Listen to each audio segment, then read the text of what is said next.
Hello, everyone, and welcome to this episode of Class is in Session. I'm your host, Ashley Stevens, and this show on Black Enterprise highlights the latest happenings inside HBCU classrooms, public policy issues facing these historic institutions.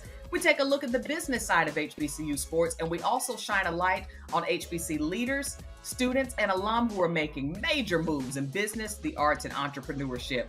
Today, I'm excited to have two special guests and leaders from UNCF, United Negro College Fund, to talk about a newly released report that talks about the economic impact of HBCUs.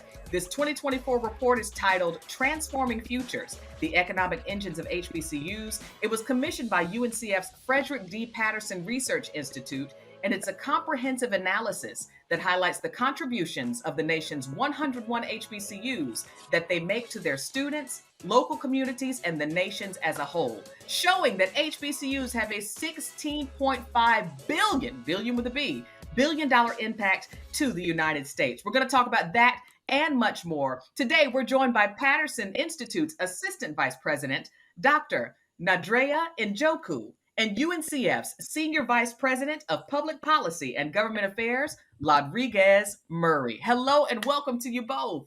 Hi, Ashley. Hello, Ashley. How you doing?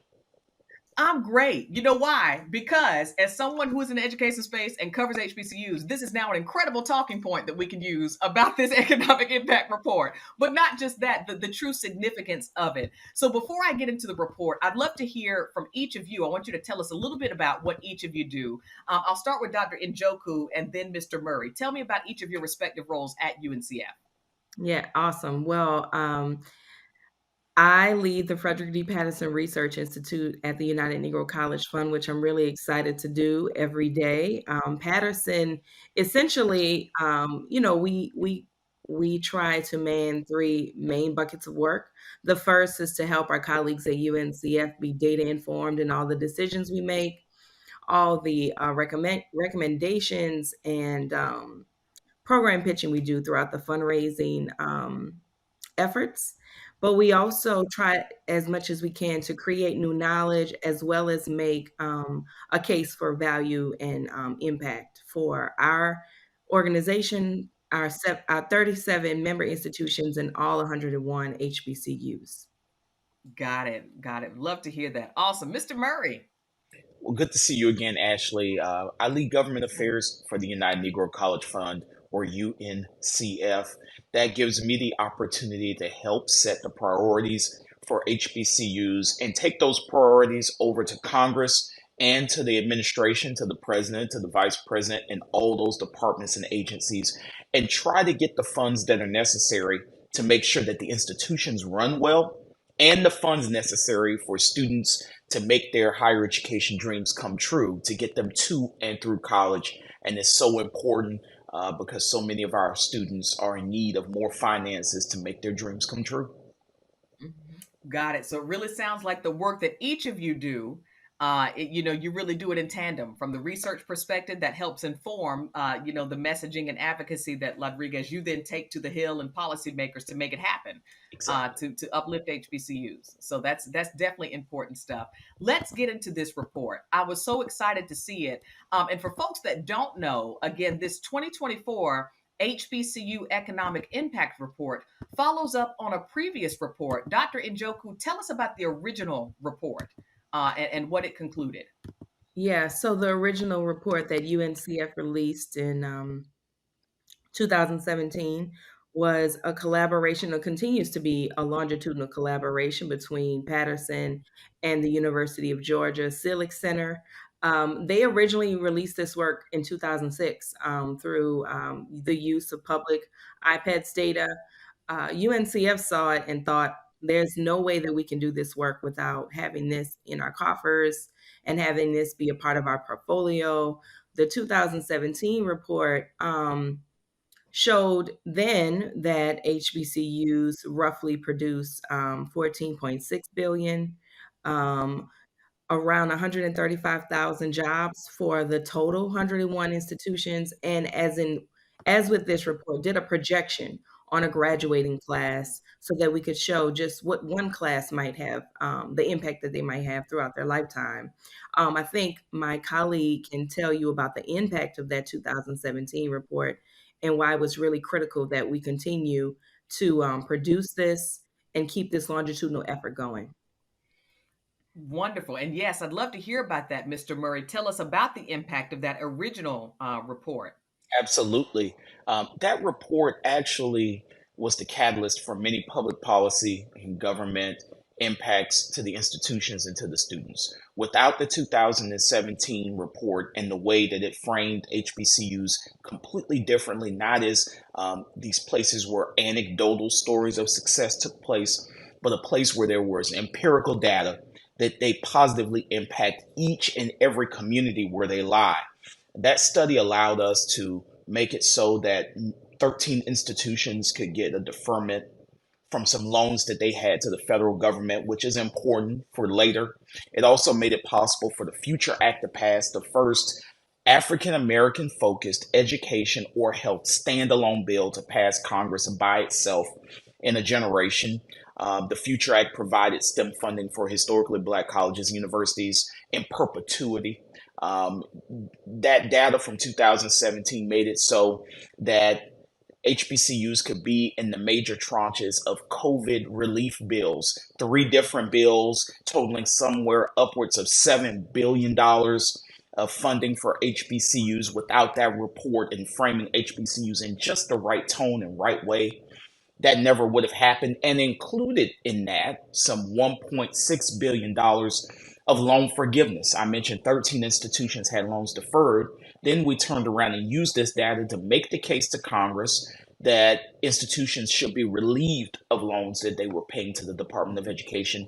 And we went from 13 to then 45 institutions getting their loans completely wiped off their books. That looked like some $50+ million for Morehouse College off the books, $100 million plus for Tuskegee University wiped off the books, and the list goes on and on. And so we're really proud of what the 2017 report helped us to accomplish, and we're looking for even more out of the 2024 report.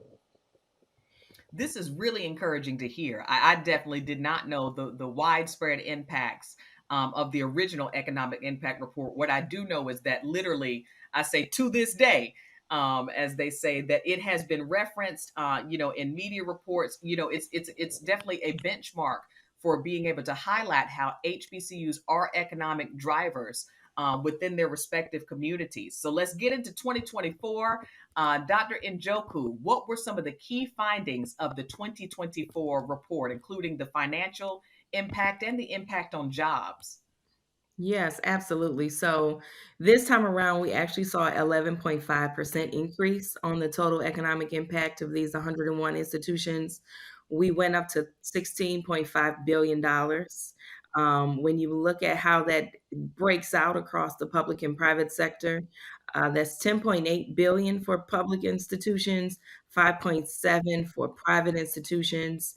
Um, we saw the jobs go up to 136,000 jobs across the sector. I think that number is reflective of not only our institution's sustainability to provide jobs both on and off campus. So, on campus being the staff, the faculty, and even the students' jobs that they produce, but the off campus jobs, including vendors that they supply to keep their institutions going, consultants that might be needed to help build capacity. Those are all things that contribute to that figure.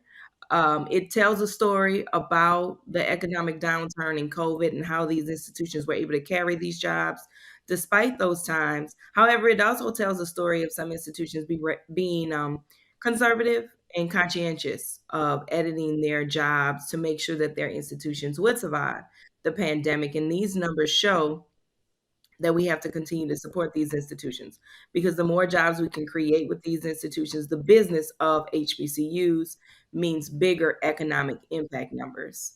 And then for this, as I mentioned previously, we're talking about predicting the lifetime earnings of the graduates of these institutions. So for this report, we predicted that the class of 2021 can expect to make 57% more throughout their lifetime than they would without these institutions. And that's a total of $146 billion over their life, and that includes certificates, bachelor's degrees, master's, and professional degrees. So these institutions are not just in the business of lifting up their communities, but they're in the business of social mobility. And that's what's really critical to understand when we start to advocate for them and understand that, as Lodriguez and I like to say, greater funding means greater needs.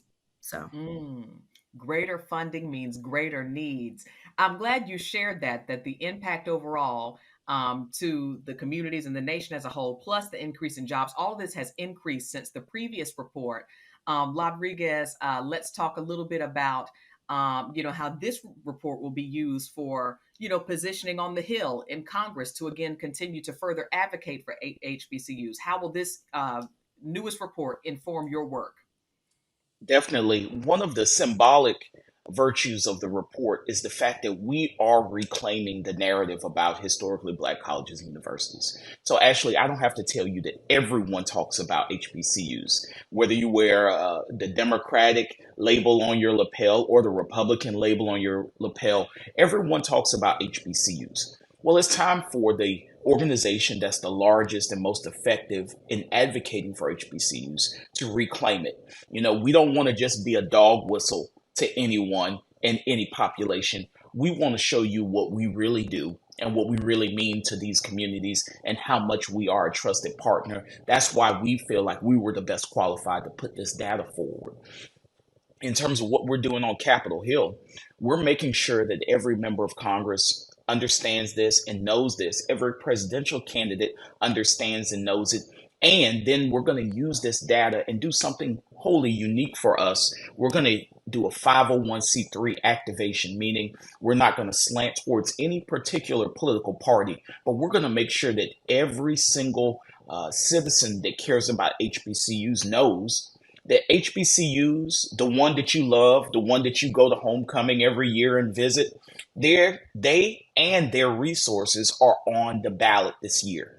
It's important to figure out who you're going to vote for based on who will do the best job for historically black colleges and universities and the kind of students that go to our institutions. And when I say that, I mean some of the students that are the most financially fragile, coming from the most underserved backgrounds. 70% of all black students come from that kind of background if they make their way to higher education. And we need to figure out how to support them and the institutions that do the best by them better. And so we need to make sure that our vote reflects that. And we need to show up to the polls and let everyone know for this election and the future elections that if you want to get in office, you need to court the HBCU vote.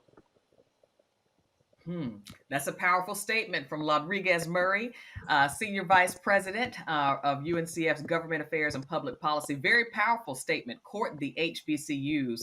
I want to reference a few things that I found in reading the report that I really thought were interesting because obviously Black Enterprise, we think about obviously economic impact, jobs. There was a finding in the report that says if they were a company, the nation's HBCUs would place in the top 50 of the nation's Fortune 500 companies in job creation. Mm-hmm. Collectively, more than 136,000 jobs exist as a result of HBCUs. Let's talk a little bit about that, like the power and impact of job creation. And Dr. Njoku, I know you touched on this, a little bit earlier, but I want to dig a little bit deeper into that. When we talk about job creation, is it the jobs that exist on campuses at HBCUs or off campus as well? Like you said, vendors, consultants, other job creation in communities as well. Yeah, I think it's a combination of both. When we're talking about the jobs, for every job that you have on an HBCU campus, 1.5 are created off campus. So, of all the needs of any business, right, whether that's landscaping, business services, transportation, and again, I mentioned, or you can think of consultants that help and assist. Referral services, all of those things are are created and generated because of the existence of that institution in its community. And I think when we think about the Atlanta University Center, you can think of all the different kinds of jobs that are generated and trickle outside of that space. But when you think about institutions like Lane College, Benedict, Russ, Mhm. rurally spaced or really existed institutions, those are really critical to those spaces, right? Sometimes that will be the biggest economic engine within that community. And not only that, they're the cultural center of that community.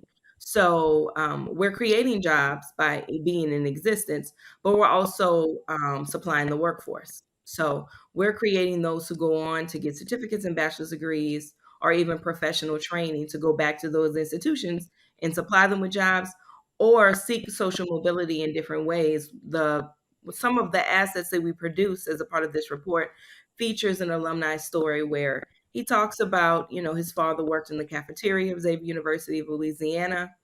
His mother was a cheerleading coach. Now that's, a consultant or contract kind of job, being the part-time cheerleading coach, but he's a pharmacist. His wife is a pharmacist. He met his wife at Xavier.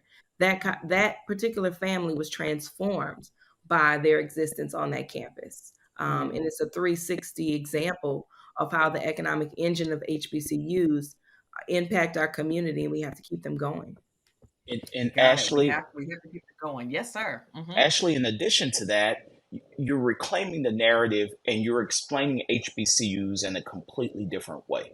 And so when you talk about collectively being like a Fortune 500 company, top 50 in terms of hiring and firing of people, you're changing the perception of HBCUs. And you're making it so that no one's talking about them from a deficit narrative, but beginning to talk about them from a position of strength. Now, there's still many things that need to take place on our campuses, and there are many needs. But we must start to talk about these institutions as they are. They are trusted community partners. They're engines of economic mobility. And like Dr. Njoku said, there are cultural centers in the communities. These are campuses that if they no longer existed in those communities, the entire community, the region, the state would be different. And so we begin to talk about HBCUs in a completely different way because it's not just how we see them, the data actually reflects that. You're spot on, and you bring up something else, Mr. Murray, that I also noticed in the report. And so, for those who are watching, we are here with leaders from UNCF talking about their HBCU Economic Impact Report, which was released in mid-September, and it follows up on a 2017 report. But this new data is exciting. There's a comprehensive website that accompanies the report. So, for those who are tuning in, be sure to visit. Let me get the correct site for you. Is it HBCU Impact Report, uncf.org/HBCU Impact Report /2024. And I say that it is worth visiting, one, to read the incredible work by the team on the report, but also you can look to see the impact that HBCUs are making economically in your respective state. And there's a really cool feature on the website that allows you to search by state. For example, North Carolina's 10 HBCUs create $1.8 billion in economic impact, produce more than 16,000 jobs, and generate more than $22 billion in lifetime earnings for the graduating class of 2021. That's a really big deal, y'all. That's a really, really, really big deal. And so that's got to be exciting. What has been the response so far that you all have heard from the report, particularly from this feature where you really get to drill down by state-specific data? So I think for us, the feedback that we've heard from our institutions as well as our partners is the capacity to experience this data in a different type of way. This isn't just a website where you go and click links and download PDFs. This is an interactive asset that we were happy to create, not for just our institutions, but all HBCUs and advocates who want to explore the United States and see where our institutions actually lie on the map, their impact, et cetera. But what was really also important to us is to pull our visitors to the website in for them to explore the data. And then there are active links within each website to bring them to those individual school pages. So this isn't just about UNCF. This is about our partnership with these institutions to help lift them up and be advocates for them, and most importantly, their students who are seeking social mobility and a new pathway in life by attending those institutions. Got it. And I want to follow up on that because there was context given in the report. The fact that, I guess when data was being collected, you talked about the fact that these institutions had been recovering from COVID. But Mr. Murray, let's talk about socially and like literally everything else that was happening, in the past 3 to 4 years between the Black Lives Matter movement and the murder of George Floyd. There have been violent bomb threats literally against several of these institutions, right? Let's talk about how some of those social impacts influenced what was happening on campuses, and in turn it speaks to why delivering this type of reported message is so important. Well, it's not just about talking about everything positive about a historically black college or university or the HBCU experience or the HBCU effect. It's also to tell the holistic story of what's going on with the institutions and the students that attend them. And so you can't talk about HBCUs in the period of time that we're using for this report without talking about COVID. You can't talk about COVID without talking about disproportionately negative effects on African American populations. But still, HBCUs have a positive economic impact. You can't talk about HBCUs without talking about this period during Black Lives Matter, the murder of George Floyd, Breonna Taylor, and so many others.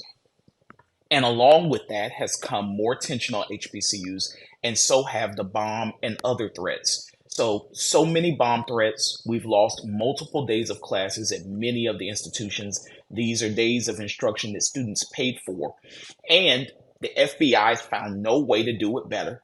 And so what we're doing now is advocating for our students, for their safety, for their institutions, and we're advocating with Congress and with the administration and looking for a federal partner that's willing to dance with us to make sure that more institutions are really secure and make sure that their borders are better patrolled, and make sure we don't have more incidents like we have had to suffer through for the last 2+ years. And despite that, we're still making a positive economic impact. And so we have this great data that reflects what we're doing in our communities every day, but we still have needs, and many of them are funding needs. And so you hear us at UNCF, we're extending an olive branch to our federal partners to dance with us and help make sure our institutions actually get more of these resources, because it's not enough to talk about big dollar amounts that may or may not be coming to HBCUs. The question is, how are you going to get the money to the institutions in a way that the institutions desire the money and need the money? And to have that conversation, you need a serious partner like UNCF. Yeah. Got it. Go, Dr. Njoku. Yeah, and I also want to add that one of the critical issues that emerged from the pandemic, the racial reckoning, and as we also continue to experience an assault on policies around students of color in higher education, we need to highlight the disparity of underfunding and lack of endowments of these institutions. Harvard and Yale have an endowment of $50 and $40 billion respectively. Not one institution in our report of the 101 HBCUs has a $1 billion endowment. So continuing to advocate for unrestricted gifts, endowment allocated gifts to these institutions helps to give them a freedom and independence from events like COVID, threats like bombings. It gives them the capacity to subsidize enrollment and tuition for their students, but also gives them the freedom to secure themselves, make their institutions and their students safe whenever the threat might emerge. Ashley, let's drill down a little bit more on that endowment piece that Nadrea mentioned. It's so important when we talk about donations. Endowments are right there. And she mentioned that you have so many Ivy League and other institutions with multi-billion-dollar endowments. If you put all 101 accredited HBCU endowments together, you have less than $5 billion. All 101 HBCU endowments together, less than 5 billion, and you have institutions that have tens of billions of dollars in endowments. It points to a lack of philanthropic investment. It points to a lack of investment from federal and state partners. And so what we're doing with this data is equipping each institution in every state and locality where they're located with the data necessary to make the case for greater investment, not just for the current. We're talking about investments necessary to backfill and make sure that buildings are up to speed, make sure that programs are up to speed because of a lack of funding over decades and over a century. It's so important that HBCUs actually receive what they're due because we've done so much with so little for so long. We're ready to end that phrase. It's time to fund HBCUs exactly how they're supposed to be funded. Make sure you go back and fund them for what you should have funded them. And let's figure out what HBCUs can do if they truly get the proper amount of investment. All right, Lodriguez Murray has spoken. I'm glad you mentioned that. I did want to kind of wrap on that note. It's been about a year. Literally, it's been one calendar year since the Secretaries of Education and Agriculture sent letters to governors in 16 states saying, listen, because you have historically underfunded your public land grant institutions, specifically the Black colleges in your state, to the tune of a collective $13 billion that is missing from these institutions across 16 states. Black Enterprise, we had done some outreach initially when the letters first came out to reach out to a few states, and there were a few who had responded to the education department about what they were doing to discuss or at least work on it. What is the latest that you all have heard on the status of this historic underfunding? Because again, this ties directly into we see the value and the economic impact these institutions are having because of this newly released report. So, Mr. Murray, what's the latest that you've been hearing on this underfunding from the state level? Actually, it varies from state to state. So you see some states that are diving into the practice of making sure to bring HBCUs up to speed, not because HBCUs are lacking, but because the state lacked the will over decades to invest in the institutions. Then you see some other states that are just running the clock out and they're upset that they even got a letter like this. It varies from state to state, but what we have to do is put the pressure on our state legislators.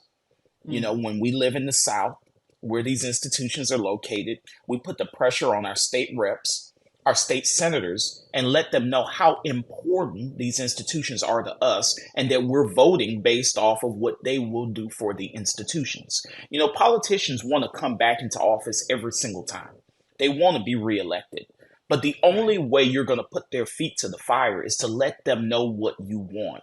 And so at UNCF, what you find from us is associated with this economic impact. We're also going to have a letter writing campaign to many public policy decision makers to let them know what our priorities are. And it's going to be something you can do quick and easy. In less than 30 seconds, put in your information. The letter will already be written. It'll be going to the president, the vice president, senators, members of Congress, and we may even expand it more into state legislators to put some more pressure on them at every level of government, because we firmly believe that a mind is a terrible thing to waste, but right along with that, a vote is a terrible thing to waste also.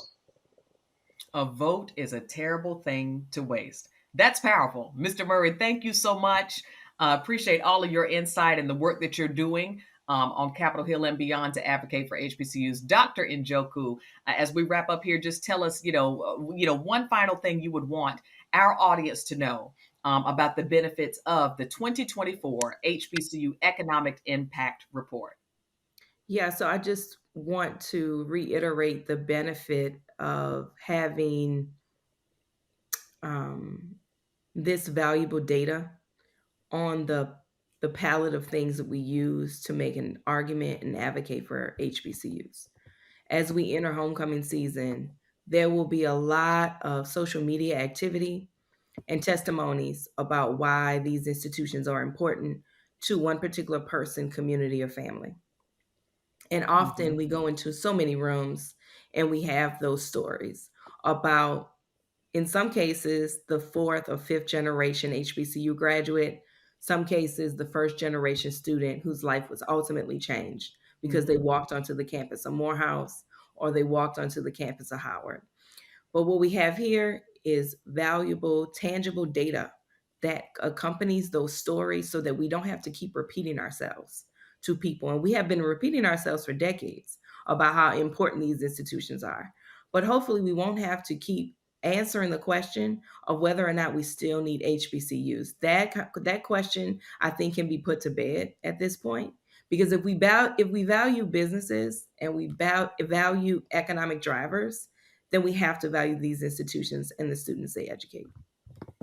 Beautifully said. We have to value these institutions and the students they educate. Thank you so much to Dr. Nadrea Njoku, UNCF's leader of the Frederick D. Patterson Research Institute, and Mr. Lodriguez Murray, Senior Vice President of Public Policy and Government Affairs at UNCF. Kudos to you both on the report and all that it's going to do to drive, support awareness funding for HBCUs. Thank y'all for being here. Thank you, Ashley.